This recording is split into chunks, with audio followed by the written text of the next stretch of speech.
Shalom, this is Reb Yoseph coming to you from the land of Israel.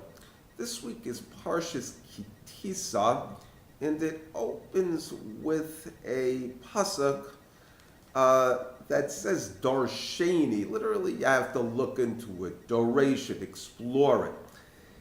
It says that when you will raise up the heads of the children of Israel, ki tisa es rosh b'nei Israel lefikudehem, for an accounting. Literally, it's an expression of counting, doing a head count and making it a formal report, a formal accounting. Pikudim are accounts. Okay. V'nasnu ish kofer nafsho la'Hashem, and each man will give a ransom, kofer, atonement, soul searching,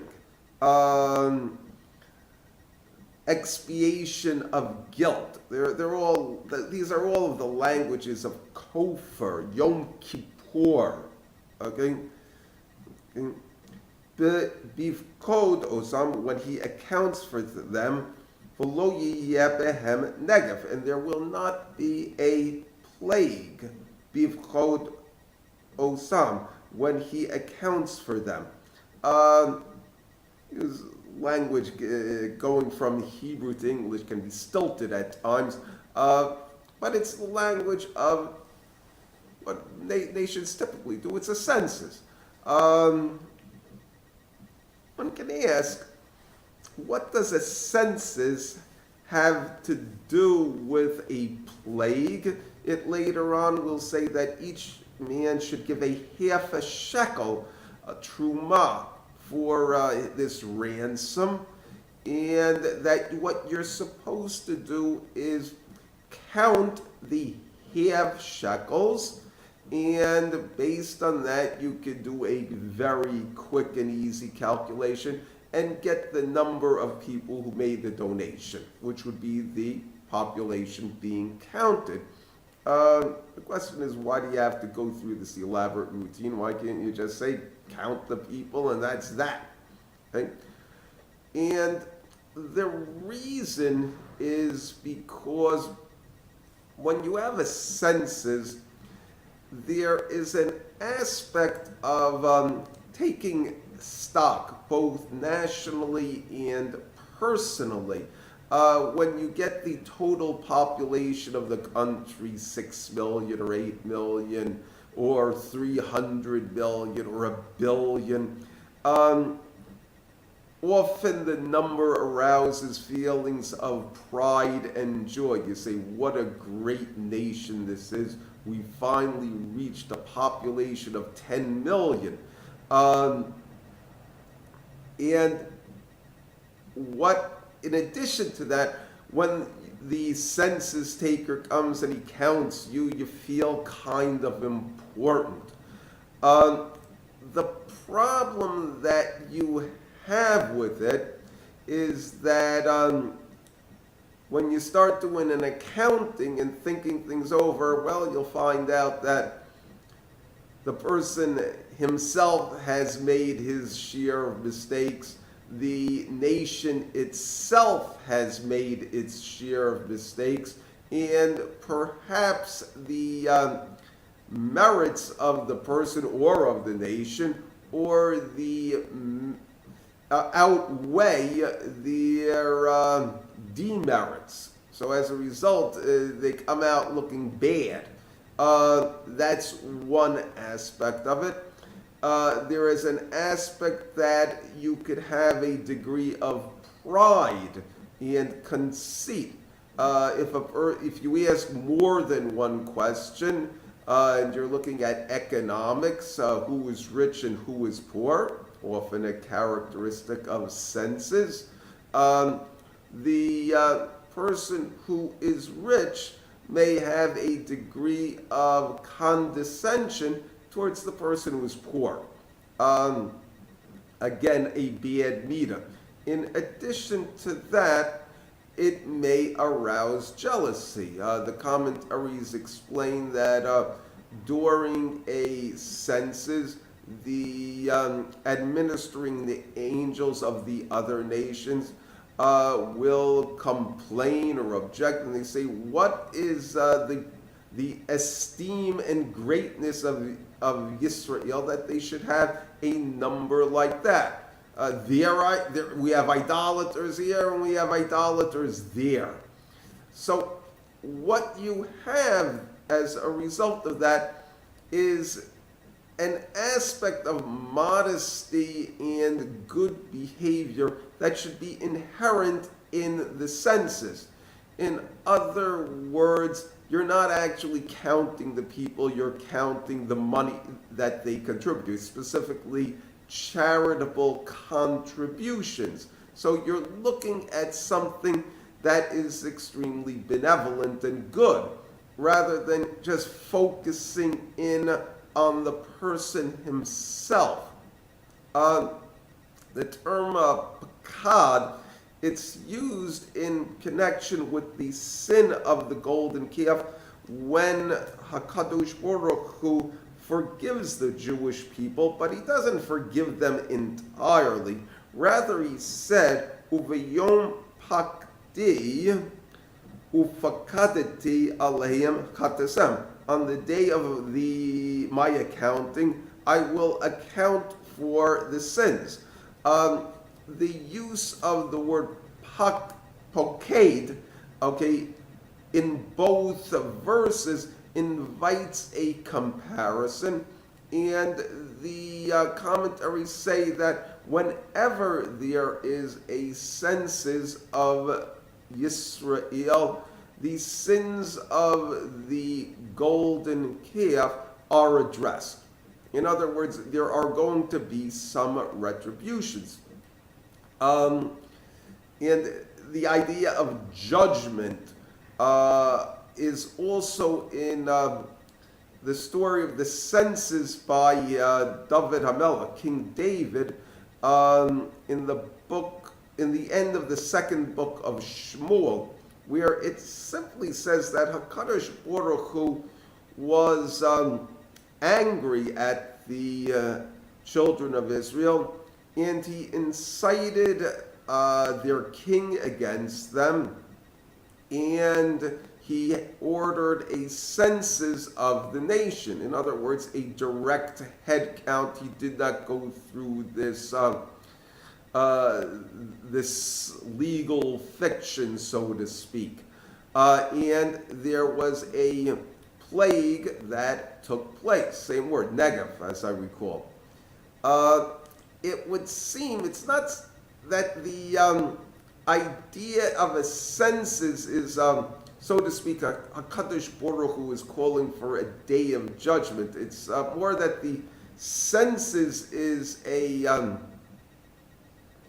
vehicle, shall we say, for punishment, as opposed to it being something that is intrinsically negative.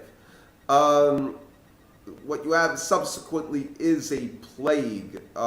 In the book of Kings, David davens for the people, and the plague ends after a short time. But no specific reason is given for why HaKadosh Baruch Hu was angry at the nation of Israel. The idea of the half shekel is also examined. Idea of something, half of anything is tends to be inferior to a whole complete item. There's a discussion in the Gemara about giving gifts to a priest. And the question is, let's say you have a choice between giving half a vegetable, shall we say, as opposed to a whole vegetable, but they are both the same mass. In other words, it's the same thing. He's getting the same amount of material, And the conclusion is that it's preferable to give him the whole vegetable or the whole loaf of bread, because there is something beautiful and pleasant about getting a complete item as opposed to something that, shall we say, to a certain extent has been used. Um, so what it is the idea of half invites a feeling of humility. The fact that everybody gives the same half a shekel is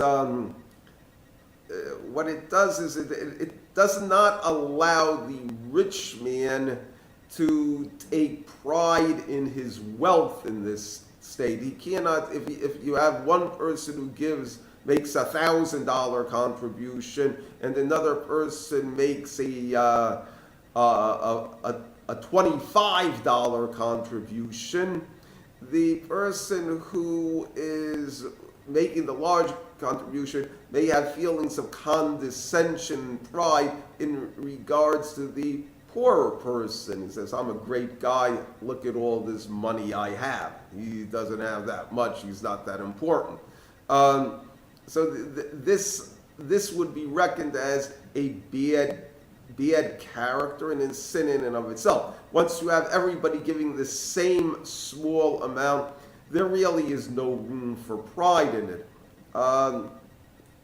The Talmud Yerushalmi says that the half a shekel, the idea of half, hints at the sin of the golden calf, in that they should have waited a half a day for Moshe Rabbeinu to come back from the mountain, and because they didn't, they have to now donate a half a shekel. Or the shekel literally means weight. When you're talking about ancient times, the fact that you had a picture of the king or the president or some pomegranates on a piece of metal was of minor importance. Well, what was important was the metal value, specifically the weight of the metal.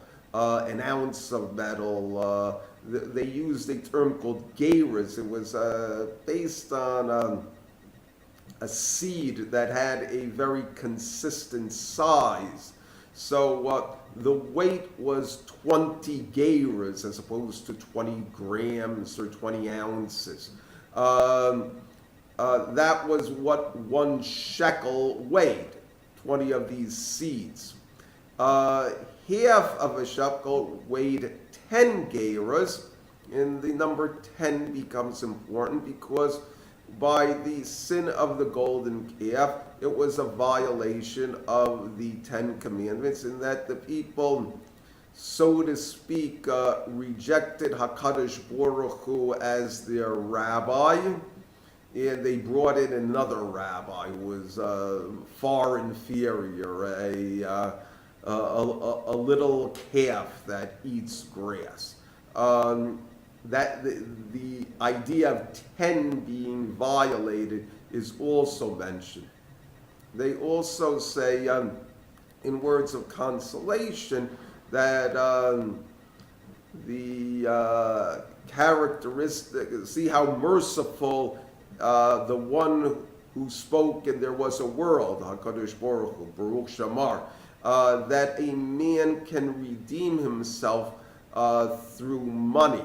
That the idea is that really he's guilty, but he'll pay a fine and everything will be fine after that. Okay, or he'll make a donation to the temple and it'll be used for the public good and shows of devotion.